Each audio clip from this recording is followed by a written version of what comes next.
히브리서 8장 5절 말씀 한 절 보시겠습니다.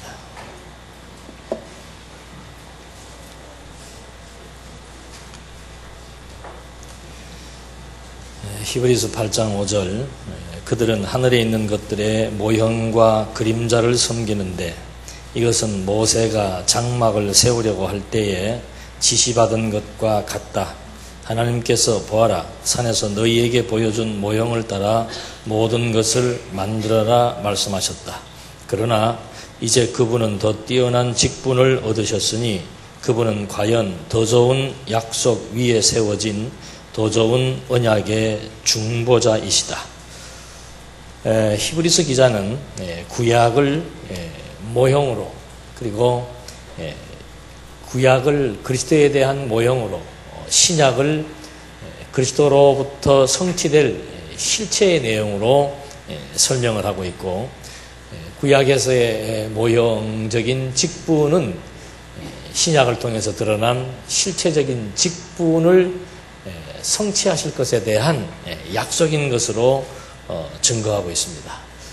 오늘은 15장 그리스도의 삼직에 대해서 확인해 보도록 하겠습니다.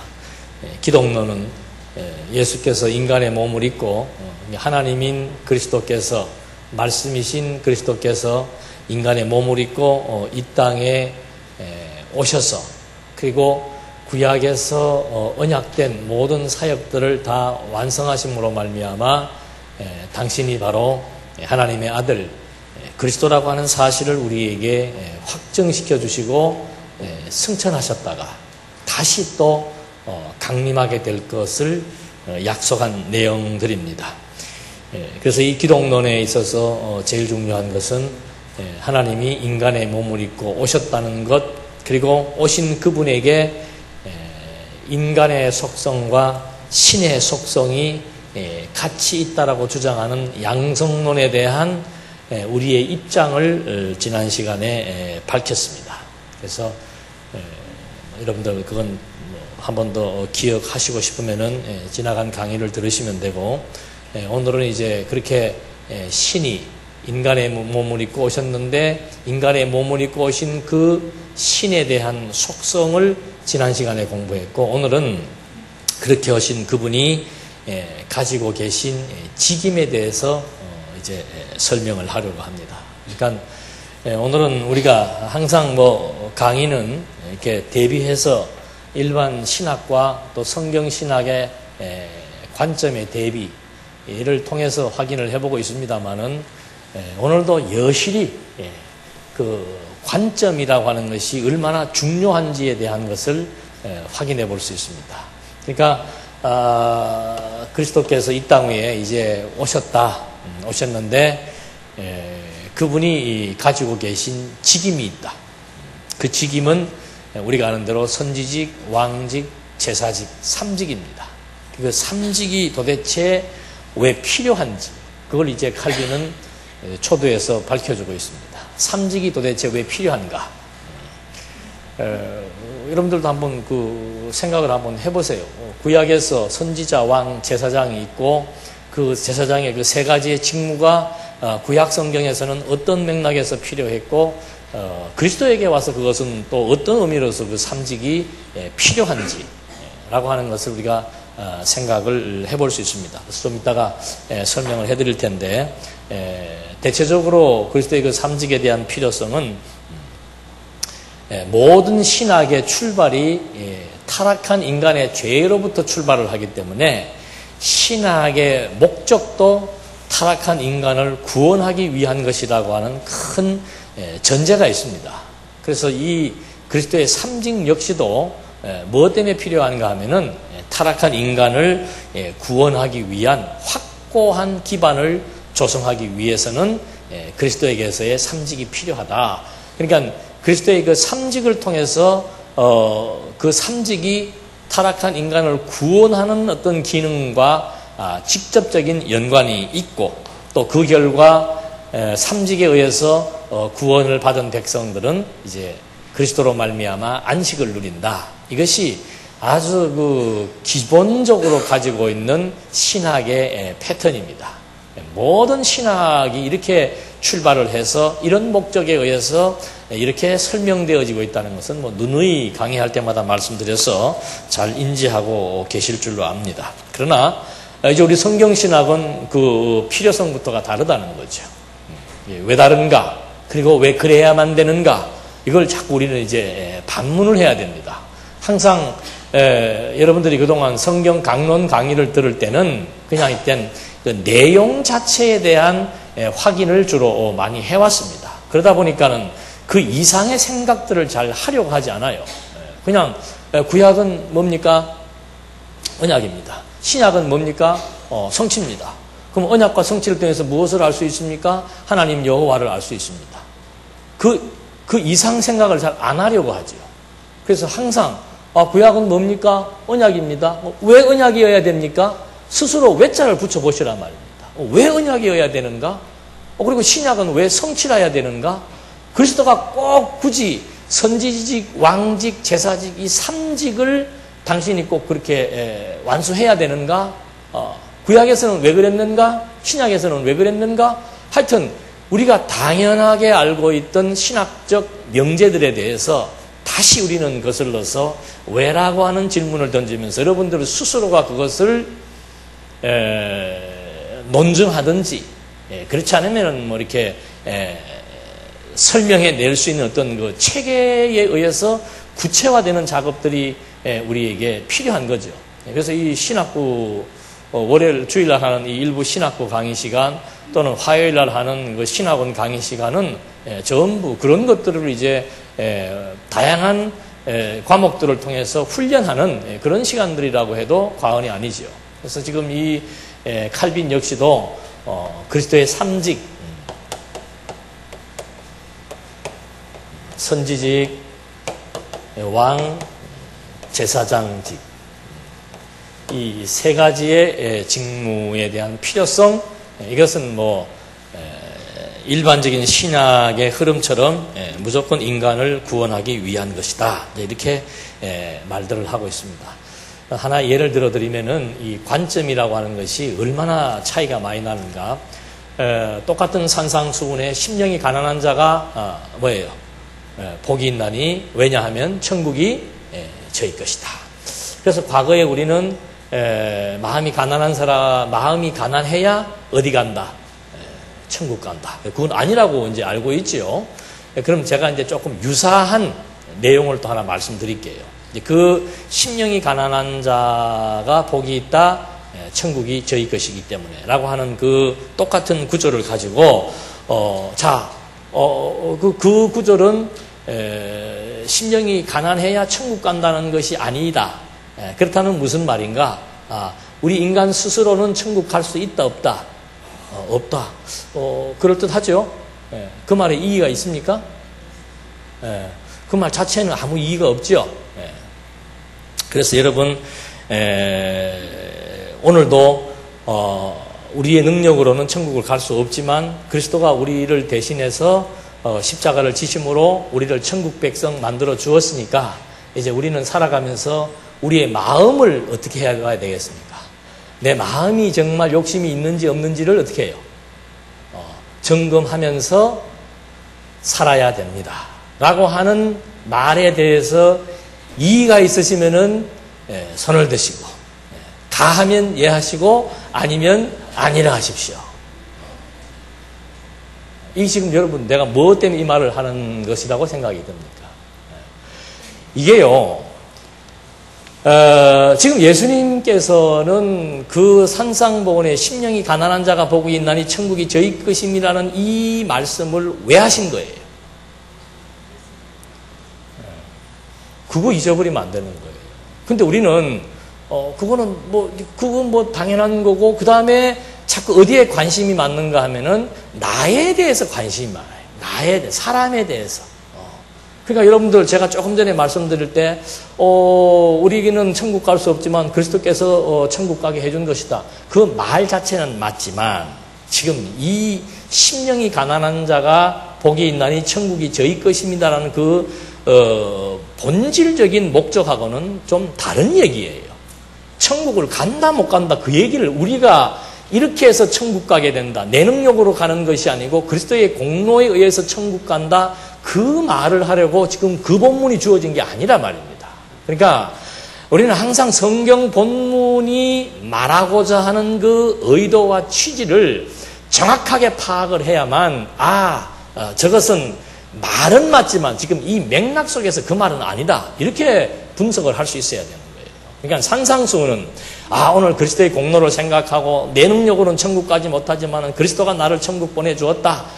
그렇지. 그러나 우리 마음속에는 욕심이 많은데 그리스도의 공로에 의해서 천국 간 우리들의 마음 상태를 우리는 좀 점검하면서 살아야 봐야 되지 않겠는가? 들으면 그럴듯하다 이 말입니다. 그러나 그것이 맥락상으로는 그 말이 아니라는 거죠. 그래서 지금 이 관점에 대한 이 삼직에 대해서도 관점에 대한 얘기를 좀 이제 구체적으로 드리려고 하는데 그 로만 카톨릭주의자들은 똑같은 그리스도의 그 삼직, 그리스도가 가지고 있는 선지자로서의 직임, 왕으로서의 직임, 제사장으로서의 직임. 우리는 제사장 그러면은 떠오르는 게 뭐예요? 그동안 목사는 뭐예요? 제사장이다. 이게 아주 그게 그런 말이 왜 나왔을 것 같아요? 이걸 잘못 이해해서 그런 거예요. 그리스도의 삼직에 대한 것들을 잘못 이해했기 때문에 목사는 제사장이다.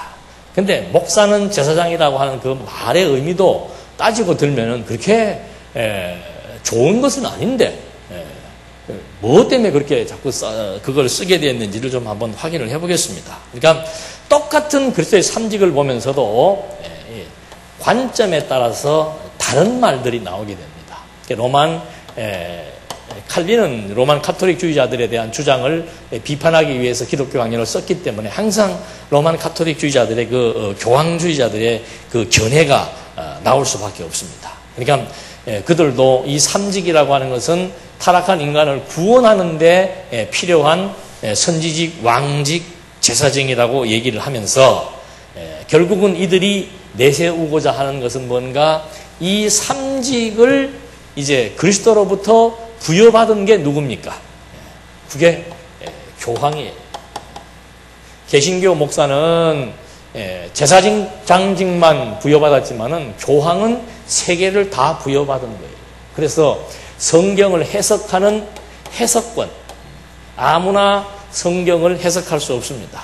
교황의 절대적인 해석 권한이 있고 어떤 교리를 해석할 때는 반드시 교황청의 결의를 거쳐서 이것이다라고 하나로만 해석을 해야 됩니다. 그러니까 원저자의 의도에 따른 객관적인 해석이라고 하는 것은 당연한 거지만 이건 완전히 교황의 판단과 해석 기준에 의해서 해석을 해야 된다라고 하는 주장을 하는 거죠. 왜냐하면 교황에게 무엇이 주어졌으니까? 그리스도의 선지직이 교황에게 주어졌으니까. 그리고 교황은 왕직이니까 왕직은 7위권입니다. 그러니까 온 세계 교회를 교황이 완전히 권한을 가지고 재판을 하는 그런 치자의 권세를 가지고 있습니다.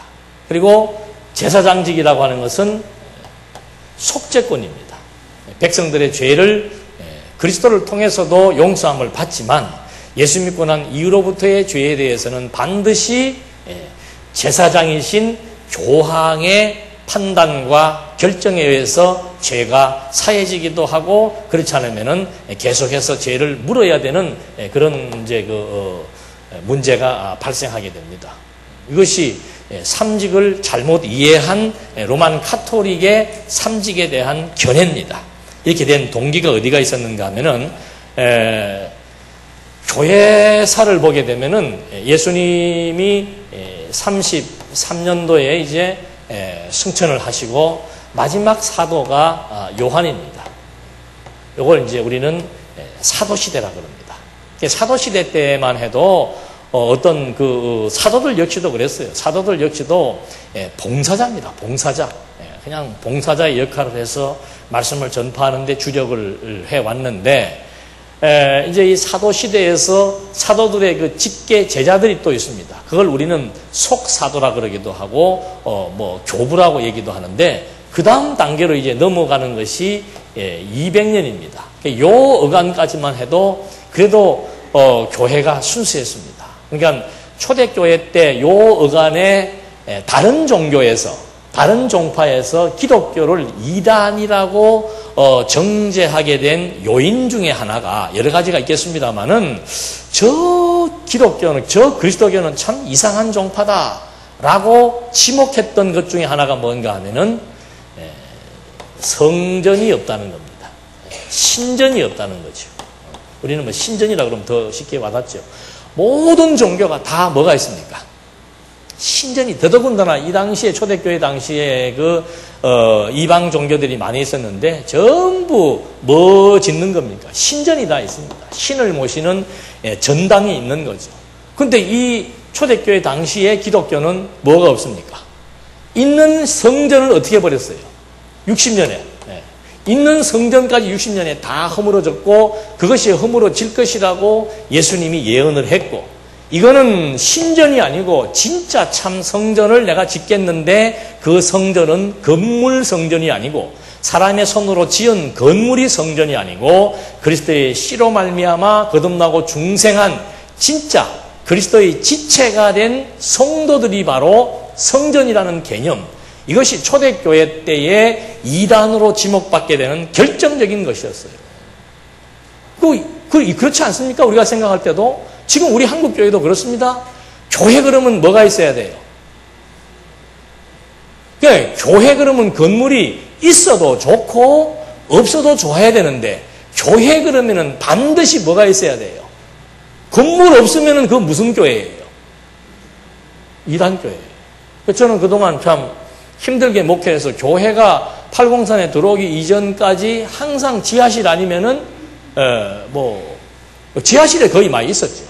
그 다음에 이제 있었던 데가 2층, 3층 이렇게 있어 봤는데 지하실에 있는 것도 이단이라고 그러고 옥상에 옥탑방에 있어도 이단이라고 그러고, 그게 무슨 말인가? 전부 건물이 멀쩡하지 않으면 그것이 이단이라고 할 정도로 한국교회도 부패했는데 초대교회 때는 그러지 않았어요. 지금 물론 건물이 있어도 좋고요. 건물을 이렇게 가질 수 있을 만큼의 여력이 되고 장소가 부족해서 필요에 의해서 지을 수도 있고 또 얻을 수도 있고, 그렇지 않으면 여건이 안 되면 그냥 가정집에 모일 수도 있는데 우리는 벌써 이렇게 건물을 그만큼 중시하게 되었는데 200년까지만 해도 이런 것 때문에 도리어 핍박을 받아왔고 순수했는데 이런 것 때문에 핍박을 받아왔고 나름대로의 그 사도들과 속사도들이 정말 가르치는 일에 전무하고 또 집사와 집사와 감독, 장로들은 각각의 자기 일들에게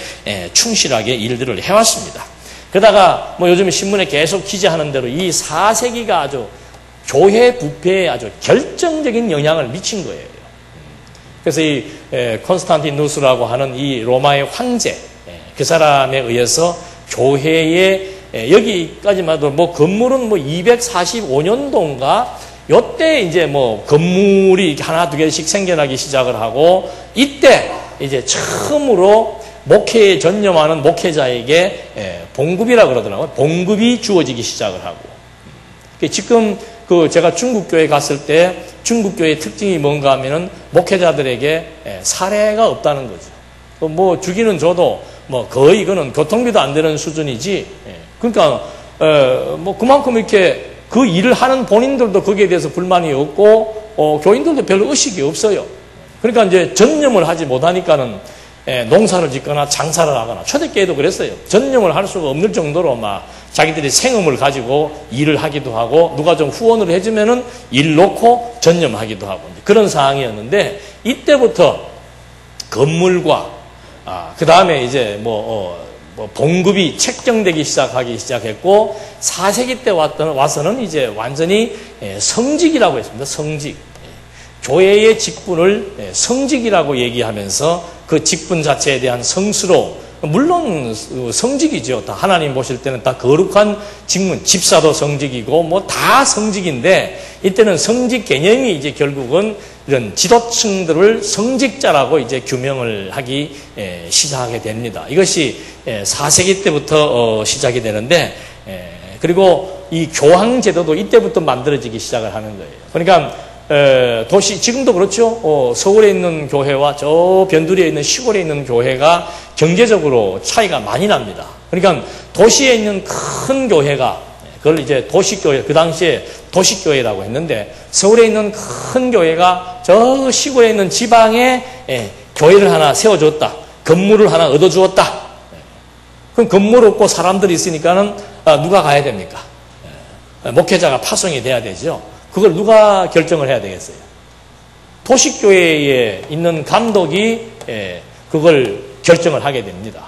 그래서 그다음부터 이 똑같은 지도자들 사이에 여기는 큰 대자가 들어가서 대주교. 이 주교라고 하는 말이 얼마나 나쁜 말인가. 이 주자가 무슨 주자예요? 주인 주자예요. 교회의 주인. 그게 이제 교회의 주인이라는 그것이 바로 뭔가 하면은 지도자라 이 말이에요. 요즘 말로 하면은 뭐 목사죠. 그러니까 로만 카톨릭에서는 그것을 이 당시에는 주교라고 하는 용어를 많이 처음에는 성경에는 감독이라고 하는 말을 쓰다가 이때 넘어오면서부터는 이제 주교라고 하는 말을 쓰기 시작합니다. 왜?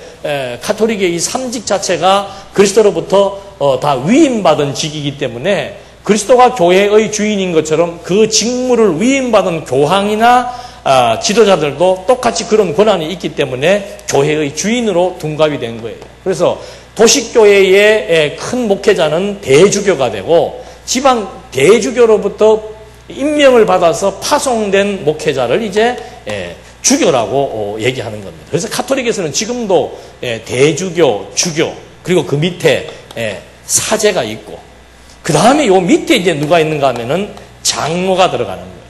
그러니까 요 때만 하더라도 뭐 장로니 감독이니 뭐 집사니 이런 직분에 대해서 상하관계가 아니었습니다.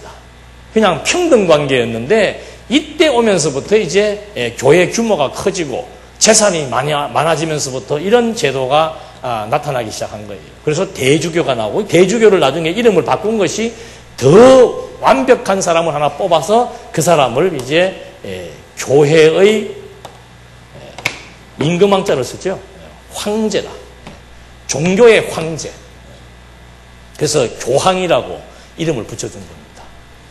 이 사람이 그렇게 붙여준 이유가 뭔가? 자기는 교황 어디에 있으니까 또 위에 있으니까. 자기는 황제고 종교계에는 교황이고 그리고 이 당시에 교리 논쟁이 많이 발발을 했습니다. 4세기에.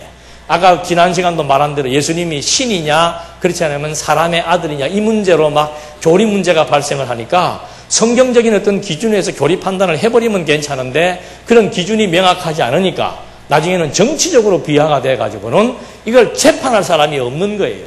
그래서 종교 지도자들이 누구한테 갔는가? 콘스탄티누스 이 황제에게 가서 이 결정을 내려달라고 그렇게 된 거예요. 그래서 결국은 이 황제가 교권을 가지게 되고 교회에 개입을 하면서 정치력을 발휘하게 되고 이런 이제 비화들이 이때 발생을 하게 돼서 이렇게 직임이 로만 카톨릭주의자들은 이 직임을 그리스도의 삼직을 대주교, 교황과 이 신부들, 주교들에 의해서 주어졌다라고 생각을 했기 때문에 완전히 이제는 성직이라고 해서 계급화 시켜놓은 이천교회관이 구성이 되게 됩니다. 그런가 하면은 자유주의 신학자들은 똑같은 그리스도의 삼직을 가지고도 어떻게 얘기를 하는가 하면은 그리스도의 그 삼직으로 말미암아 예수께서 죽으시고 부활하심으로써 우리 인간들을 고난으로부터 고난받는 인간들에게 그리스도가 이 삼직을 통해서 평화를 선물해 주었다. 그러니까 인생이라고 하는 것은 누구나가 다 고난이지요.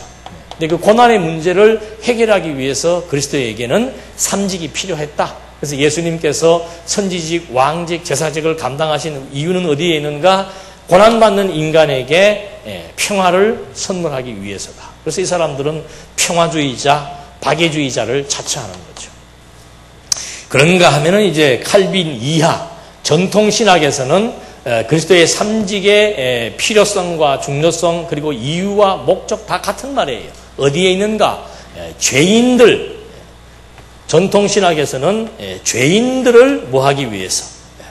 구원하기 위해서 예수님께서 예언대로 오셔서 삼직을 다 감당하신 것이다. 이렇게 이제 말하고 있는 거죠. 그럼 성경신학에서는 뭐라고 말하는 겁니까? 성경신학에서 말씀하셔도 돼요, 이제는. 이럴 때 뭐가 나오는 거예요? 예수님께서 왜 삼직을 지금 다 수행하시는 겁니까? 그렇죠. 언약을 뭐 하기 위해서? 성취하기 위해서. 그거를 성취해야만 내가 누구니까? 그리스도이심이 입증되고 확증시켜 주려는 거예요. 그렇게 해서 당신의 본연의 임무가 뭡니까? 나를 본 자는 하나님을 본 자다.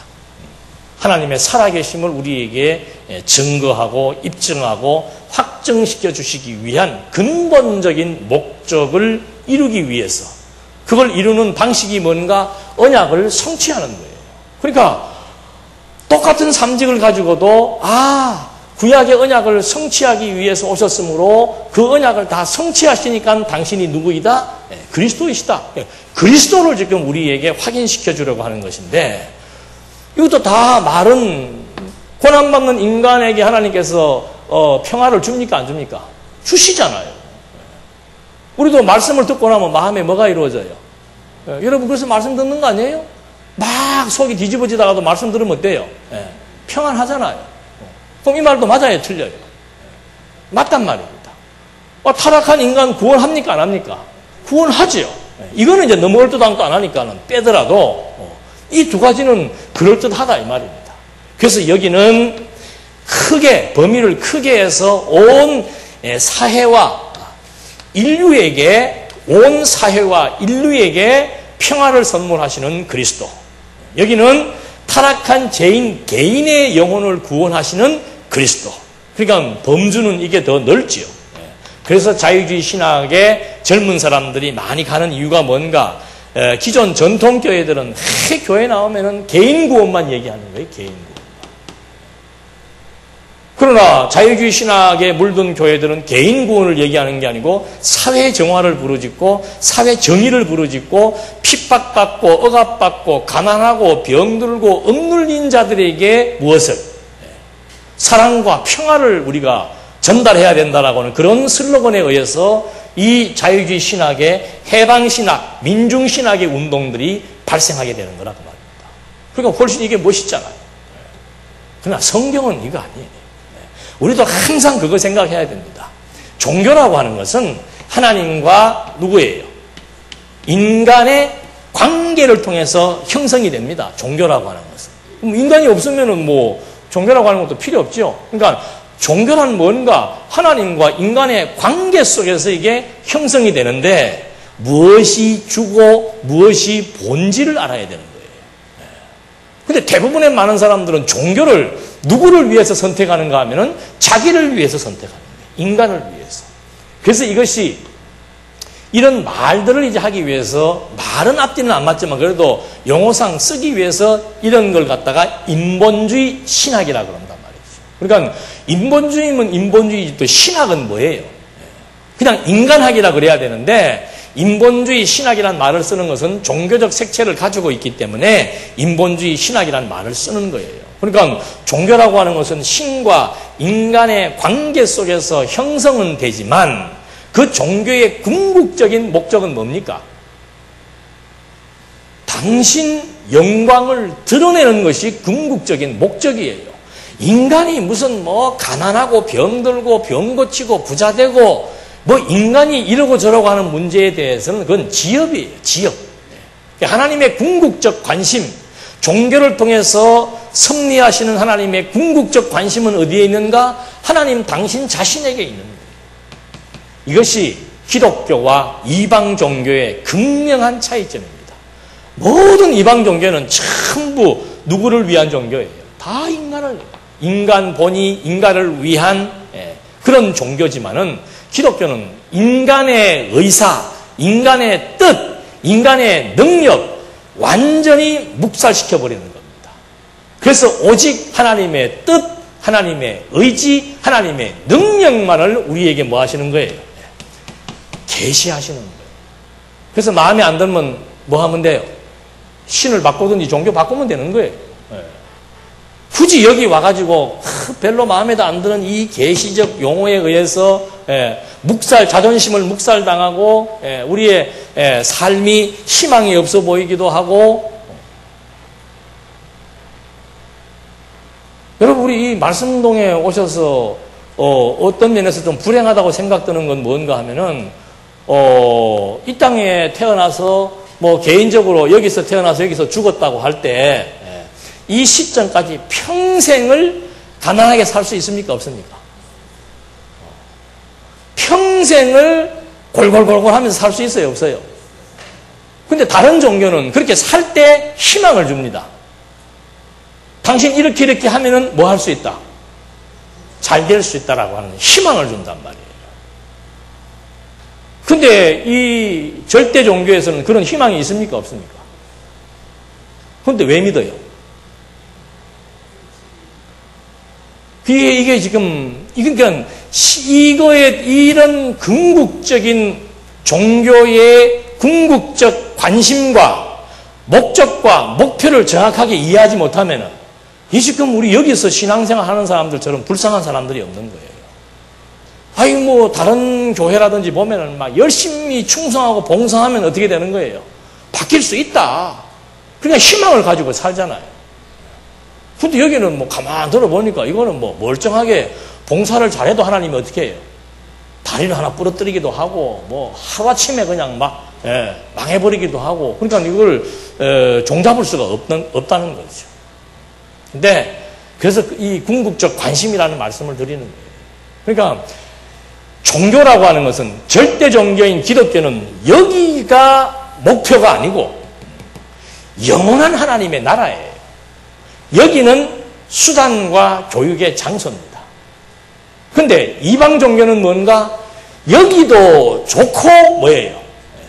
저기도 좋자. 두 가지를 다 좋자는 거지. 그러니까 우리 전통 교회에서도 보면은 다 그런 말들을 해요. 여기서도 잘 살고 어디서도 여기서도 잘 살다. 그렇다면 진짜 그렇게 된다면 좋지요. 저도 참 개인적으로 답답할 때는 막 갑자기 어려움을 겪는 성도님들 또는 막 병원에서 막 중병이나 또는 막 사형 선고 받으신 분들 보면은 참 답답하죠. 그때 가서 해줄 수 있는 말은 뭐밖에 없어요. 열심히 기도합시다. 기도하면 어떻게 하나님께서 치료할 줄로 믿습니다. 이러면 딱 좋겠는데 기도해서 나을 수도 있고 안 나을 수도 있는 거예요. 그러니까 그냥 이 영원한 하나님의 본질적인 세계와 하나님의 궁극적 관심에 대해서 설명할 수밖에 없는 거죠. 그래서 거듭나고 중생한 영혼이라면은 도리어 그런 말을 좋아할 수가 있고, 그렇지 않은 영혼이라면은 뭐 또 신앙이 너무 어리든지 그래도 난 죽어도 살아야 되겠다는 분들은 막 하늘 가는 밝은 길이 찬송만 나가도 어떻게 해요? 팍 덮어버리잖아요. 왜? 가기 싫다 이거지. 그래서 이런 그 관점의 차이라고 하는 거, 이건 뭐, 그러니까 여러분 우리가 성경을 자꾸 깊이 있게 공부해야 될 수밖에 없는 이유는 뭔가, 그래야 이 궁극적 관심에 대해서 같은 가치와 같은 관심을 갖게 되는 거예요. 그래야 이 땅에 살면서 가난에 처하든 풍부에 처하든 그것 때문에 좌절하고 실망하거나 자고하지 않고 정말 어떤 형편에 처하든지 간에 스스로 심령의 평안을 유지할 수 있는 그 비결, 그게 바로 궁극적 관심이 무엇인지를 알고 성경에 나타나 있는 모든 사건과 교훈의 의미가 무엇인지 정확히 파악이 되어야만 이 땅에 사는 이 세계에 대한 용도, 이 피조세계가 내게 주어진 그 용도와 이유, 그걸 정확히 간파할 수가 있는 거죠. 그래서 성경 공부라고 하는 것은 정말 우리는 진지하게 공부를 해서 하나하나 확인해 들어가야만 깊이가 있어지고 우리의 삶 속에서 풍파가 일어나더라도 거기에 대해서 크게 연연하지 않는 거 아니에요. 저는 그 욥기서를 공부하면서도 욥기서는 무슨 문제였습니까? 인간의 고난의 문제 아니에요? 욥기서가? 근데 하나님은 그 해답을 어떻게 준다 그랬습니까? 하나님은 그 해답을 그 마지막에 욥기서 나오는 마지막에 갑절이나 복을 얻었더라, 그게 중요한 게 아니고 하나님은 그 해답을 어떻게 제시해 주셨어요? 창조주. 인간의 고난의 문제를 시작해서 하나님의 궁극적 관심은 어디에 있는가? 내가 누구다? 창조주다. 그게 하나님의 해답이에요. 그 사람들의 관심은 뭔가? 내가 지금 고난받고 있는데 이 고난의 문제를 어떻게 해결할 것인가? 어떻게 해야 내 지금 당하는 이 어려움들을 극복하고 해결하고 이 문제로 말미암아 내가 좀 더 많은 것들을 취할 수 있겠는가? 인간의 자기 문제, 심령의 평안도 마찬가지예요. 인간의 자기 평안, 환경적인 평안, 유익 이런 데 관심을 갖고 있었는데 하나님의 궁극적 관심은 뭔가? 내가 창조주다. 그 얼마나 답변이 뜬금맞습니까? 욥기서가 총 몇 장이에요? 예, 뭐 40몇 장씩 되는 분량 가운데서 한 8, 90%가 욥과 친구들이 뭐에 대해서? 인생의 고난의 문제에 대해서 논의를 하는 거예요. 계속해서. 저는 처음에 그거 잘 몰랐어요. 근데 갑자기 하나님은 나타나고, 너는 낙타가 어떻고, 하마가 어떻고, 사자가 어떻고, 하늘에서 천둥벼락이 어떻고, 그 말을 왜 할까? 그게 키워드인데.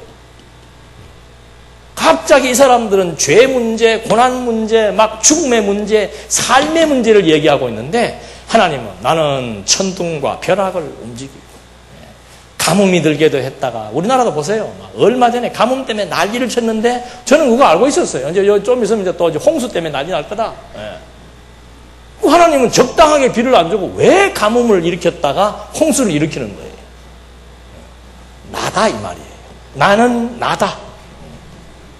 그거 지금 알게 하는 것이 피조세계를 활용하시는 하나님의 용도지요. 피조세계의 용도예요. 근데 그 용도를 모르니까 우리는 여기에서 깃발을 꽂으려고 하는 거예요. 무슨 깃발을? 승리의 깃발을. 근데 요한계시록은 승리의 깃발이 언제 이루어집니까? 마지막에 예수님이 오셔가지고. 그때까지는 여기서는 계속해서 양육하고 무장하고 투쟁해 나가면서 정말 교회가 성도가 온전히 승리하게 되는 그날, 그건 하나님의 궁극적 관심과 일치되는 것이라는 것을 확인해 볼 수 있습니다. 이렇게 해서 지금 똑같은 그리스도의 직임을 가지고도 이 관점에 따라서 이건 전부 다 인본주의. 인간이 하나님 행세하는 이것도 인본주의고, 인간의 고난 문제에 대한 해결책으로서의 삼직도 인간본이고, 타락한 인간 구원하기 위한 삼직도 인간본이에요. 그러나 예수가 그리스도이심을 증명하고 그걸 성취하심으로써 하나님이 살아계신다는 사실을 우리에게 확증시키려고 하는 이 언약 성취사적 성경 신학이야말로 궁극적 관심과 일치되는 신존재 확증이라고 합니다. 그래서 나머지는 전부 이건 부수적인 거예요. 부분적으로는 맞는다고 해서 그것이 정답이라고는 말할 수 없는 겁니다. 처음과 과정과 나중 끝이 다 일치해야 그것이 정답이라고 말할 수 있는 것이지, 중간에 과정 한 부분 끄집어내가지고 이렇지 않느냐고 말했을 때 맞다라고 얘기한다면은 그건 올바른 문제를 풀어나가는 방식도 아니고 정답도 아닌 거예요. 그래서 여러분들도 물론 기독교 방송을 들어보시겠습니다만은 한국교회 설교의 99%의 패턴은 전부 이거예요. 그리고 전부 다 무슨 문제예요? 다 인간의 문제 해결을 통한 인간의 행복을 추구하기 위한 것이 모든 기독교의 아주 기본적인 패턴이라 이 말이에요. 인간의 행복은 목적이 아니고 결과예요. 하나님이 어떤 분이신 줄 깨닫게 되니까 나타나는 결과로서의 행복이지, 행복 추구 자체가 우리 인간들의 목적이 아니고 하나님 섭리도 목적이 아니라 이 말이에요.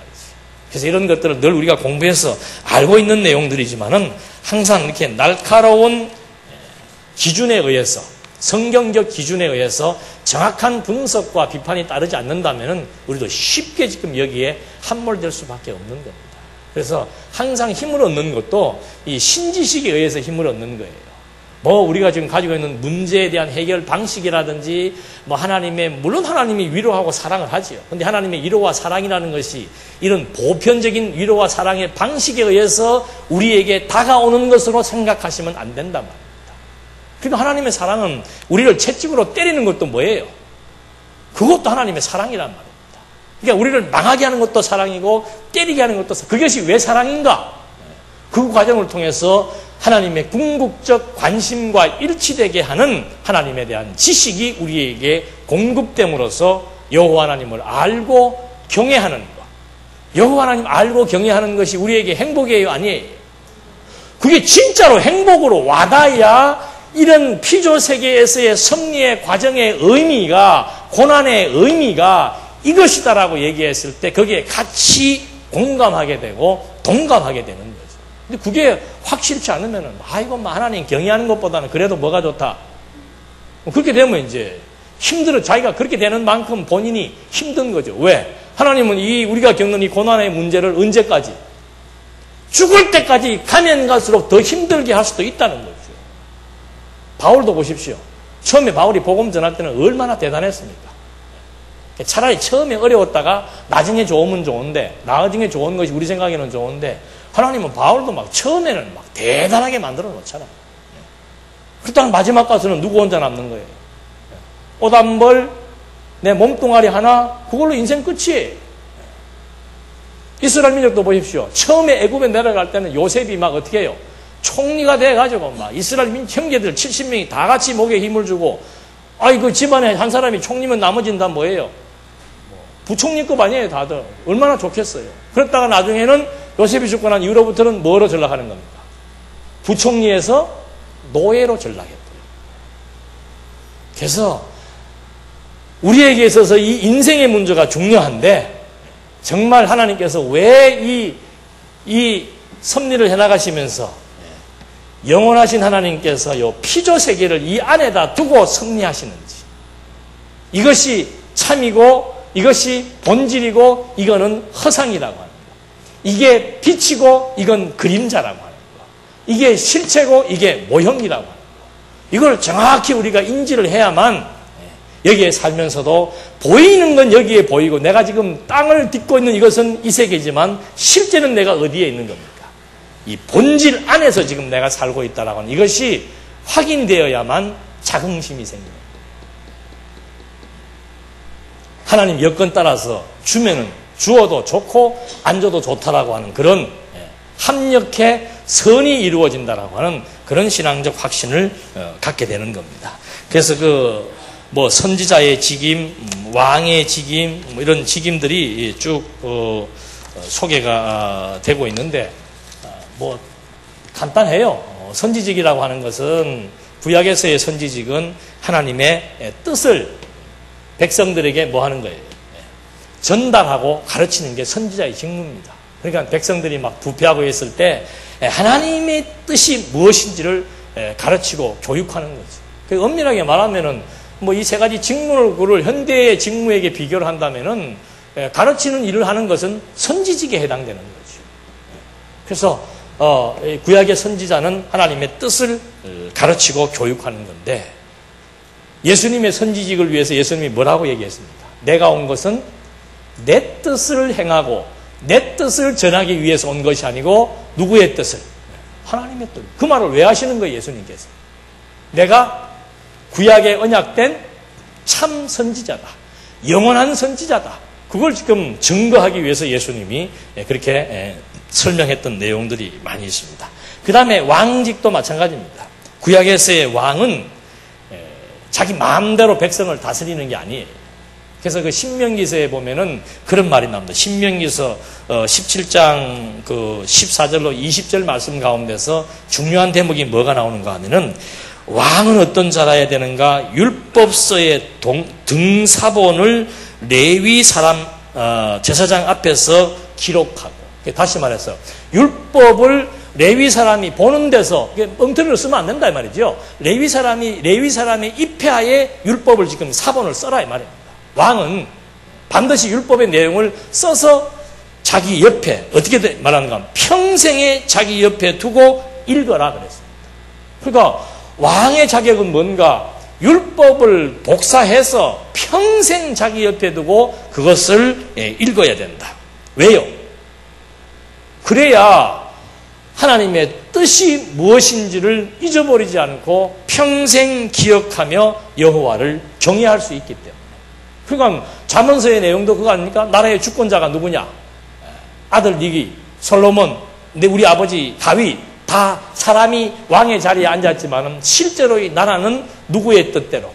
하나님의 뜻대로 똑같은 거예요. 그러니까 백성을 치리하는 것도 자기가 치리하는 것이 아니고 하나님의, 신약에서는 하나님의 말씀으로 치리한다고 그러잖아요. 말씀으로 치리하는 교회, 그게 진정한 통치다 이 말입니다. 그러니까 구약의 왕들조차도 하나님의 뜻이 무엇인지를 잊어버리지 않기 위해서 율법을 복사해서 그 율법을 평생 두고 율법을 배워야만 하나님을 잊어버리지 않고 하나님이 정해놓은 방식에 의해서 백성들을 다스려 나갈 것이고, 그런 것처럼 예수님은 뭐예요? 당신이 만왕의 왕이에요. 그래서 당신이 온 곳도 하나님의 뜻을 이루기 위해서 왔고, 당신이 다스리는 방식도 온전히 내 뜻대로 다스리는 것이 아니고 하나님의 뜻대로 다스리는 겁니다. 그래서 예수님은 만유를 뭐 하기 위해서? 통일한다 그랬습니다. 이 좋은 말을 통일교에서 썼는데, 에베소서 1장에서는 예수님이 어떤 분이신가? 창세전부터 하나님의 뜻에 의해서 그 뜻을 가지고 이 땅에 오셔서 만유를 다 누구의 뜻으로? 하나님의 뜻으로 통일하시는 만유의 으뜸 되시는 진짜 만왕의 왕이시다.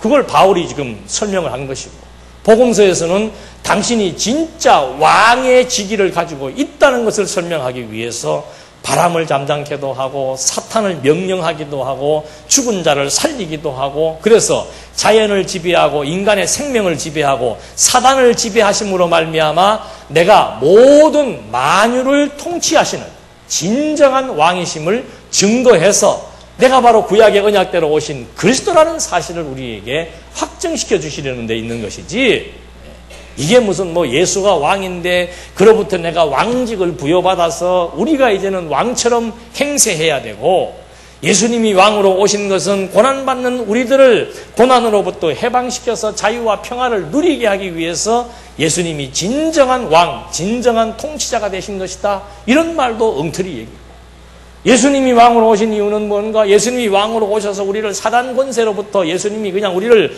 사단을 초토화시켜서 우리를 거기로부터 해방시키기 위해서 오신 것이다. 그것도 부분적인 얘기다 이 말이죠.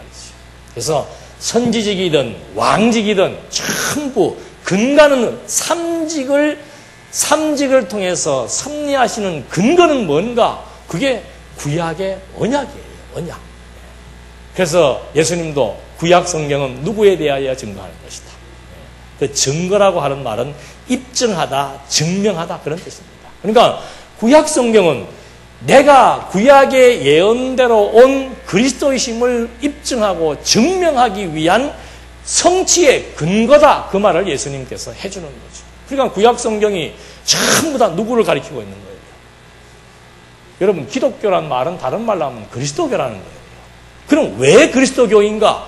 구약에서도 누구를 가리키고 있고 그리스도를 가리키고 있고, 신약의 내용도 구약의 언약을 성취하신 그리스도를 증거하고 있기 때문에 우리의 교회 이름이 뭔가? 그래서 그리스도를 가르치는 교다 이 말이에요. 그래서 그리스도교 또는 기독교라고 얘기를 하는 거예요. 이것 빼면 끝나는 거예요.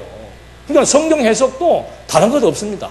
전부 다 구약은 모형과 그림자로서의 그리스도에 대한 증거이고, 신약은 실체이신 그리스도에 대한 증거이고, 그것을 어떻게 할 수 있는가? 구약의 언약대로 오셨다는 상호간의 근거가 되는, 진리에 대한, 그리스도에 대한 근거가 되는 신구약 성경을 통해서 확인해 볼 수 있다고 합니다. 마지막 제사장이에요. 제사장도 마찬가지죠. 제사장이 하는 일이 뭡니까? 백성들의 죄를 뭐 하는 거예요? 속하는 거예요. 누구의 죄를? 하나님의 백성들의 죄만 속해주는 겁니다. 그게 누구의 뜻입니까? 하나님의 뜻이에요. 그러니까 제사의 규례라고 하는 것이 전부 다 사람들의 어떤 풍습이나 경험이나 문화에 따라서 만들어진 게 아니고 전부 다 하나님의 뭐예요?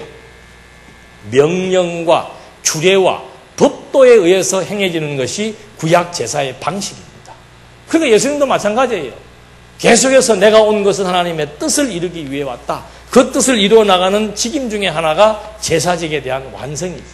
그래서 이 제사직을 수행하는데 예수님께서 고난받으시고 또 자기 동족들에게 비난받고 미움받고 배척받으시고 또 십자가에 죽으시고 십자가에 달려서도 옷을 12조각으로 찢겨 나가시고 옆구리에 창을 맞는 것도 전부 다 구약의 제사장의 직무를 뭐 하기 위한 거예요? 성취하기 위한 거예요. 그러니까 마태복음에 보면 특별히 예수님께서 죽으시는 장면과 관계된 특정한 사건들이 발생할 때마다 구약의 성경을 전부 인용하고 있습니다. 구약에 예언한 대로, 구약 성경이 말한 대로 성경을 응하게 하기 위해서 예수님께서 옷을 12조각 찌어, 여러분 상식적으로 말이 됩니까? 아니 그 사람이 죽을 때 입는 그 옷 수이나 마찬가지인데, 그 옷을 갖다가 뭐하러, 우리는 그 옷을 다 어떻게 버려요? 태워버리잖아요. 근데 왜 남의 죽은 사람의 시신의 옷을 벗겨가 그걸 12조각으로 나누어 갔냐 이 말입니다. 사람이 죽었는지 살았는지를 확인하기 위해서는 반드시 뼈를 꺾는다고 로마 사람들은 그게 전통이에요, 전통. 사형당한 사람들을 살았는지 죽었는지 확인하기 위해서는 뼈 꺾는 것이 그 방법이란 말입니다. 근데 왜 하필 예수님에게는 뼈를 꺾지 않고 창으로 옆구리를 찔러버리냐. 왜 목말라서 물 좀 달라고 그러면 아무리 잔악하고 사악한 인간이라도 그 마지막 죽기 직전에 소원은 들어줘야 안 들어줘요? 들어줘요. 그러니까 보통 영화 같은 거 봐도 네 마지막 소원이 뭐냐 물어보잖아요. 예수님 마지막에 한 말씀은 뭐예요? 목마르다. 물 좀 다오 그 말이에요. 그러면 보통 사람 같으면 뭐 주겠어요? 물 주지요. 근데 해피되면 거기다 그냥 막 식초 같은 걸 묻혀가지고 어떻게 해요? 목마를 때 이것도 지금 매실이더만. 목마를 때 신 거 먹으면 목이 바짝바짝 더 타요. 비유가 이상하네. 근데 그렇게 한 이유가 뭔가? 근데 그거 보면 마태복음 보면은 다 그런 사건 밑에다가 구약의 예언을 뭐 하기 위해서, 응하게 하기 위해서, 아니면 성경을 응하게 하기 위해서, 아니면 선지자의 말씀에 다 인용을 해서 근거 제시를 하고. 그래서 여러분 마태복음 하나만 공부해도 예수는 누구이다. 너무도 선명하게 확인되고 있는 거죠. 그래서 예수의 삼직이라고 하는 것이 무슨 인간을 위한 구원도 아니고 인간에게 어떤 직책을 부과하기 위한 것도 아니고 정말 철저하게 예수가 그리스도라고 하는 사실을 우리에게 증명해 주기 위한 것이라고 하는 사실들, 이걸 우리가 한 번 더 확인을 해본 겁니다. 그래서 처음 시간에 말씀드린 대로 이렇게 예수님께서 왜 이렇게 삼직을 성취하셔야 하는가? 왜 신약이 성취인가? 신약의 그 구도에서 큰 주제가 뭐예요? 그리스도 성취잖아요. 과연 그 주제가 왜 설정되어야만 하고 그게 정말 맞는지를 우리는 다시 반문해서 확인을 해봐야 되는 거죠. 그래서 이것도 이번 그 여름 상해 때 저는 그걸 좀 하려고 해요. 서신서의 논리라고 해서 서신서의 내용들이 정말 구조적으로 그리고 내용적으로 이게 체계가 있는지를 한 번 더 확인하는 거. 왜? 이번에 그 주 강사님의 강의 내용이 이제 서신서의 한 분야이기 때문에 그걸 이제 더 극대화시키기 위해서 한번 서신서가 가지고 있는 체계가 과연 성경적으로 타당한지를 확인해 보고자 하는데, 거기서도 그 말이 나와요. 왜 성취라야 되는가? 왜 그리스도 성취라야 되는가? 오늘 말하면 또 여름 상해 때 재미없으니까. 다 구약 성경에 다 언약이 다 돼 있죠. 기도하시겠습니다. 하나님 아버지, 저희들에게 성경을 공부할 마음도 주셨고 또 깨달을 수 있는 지혜도 주셨고 또 때를 따라 생각나게 해주시는 하나님의 역사 앞에 다시 한번 감사드리면서, 늘 우리는 이런 진리의 말씀을 갖고도 보이는 세계의 가치가 더 커 보이기 때문에 항상 갈등하고 번민하며 삽니다. 하나님, 이 진리에 대한 확신 갖고 정말 우리에게 주어지는 삶의 의미가 무엇인지를 바로 찾으면서 일평생 선한 싸움을 싸우며 살아갈 수 있도록 인도해 주시옵소서. 예수님의 이름으로 기도드립니다. 아멘.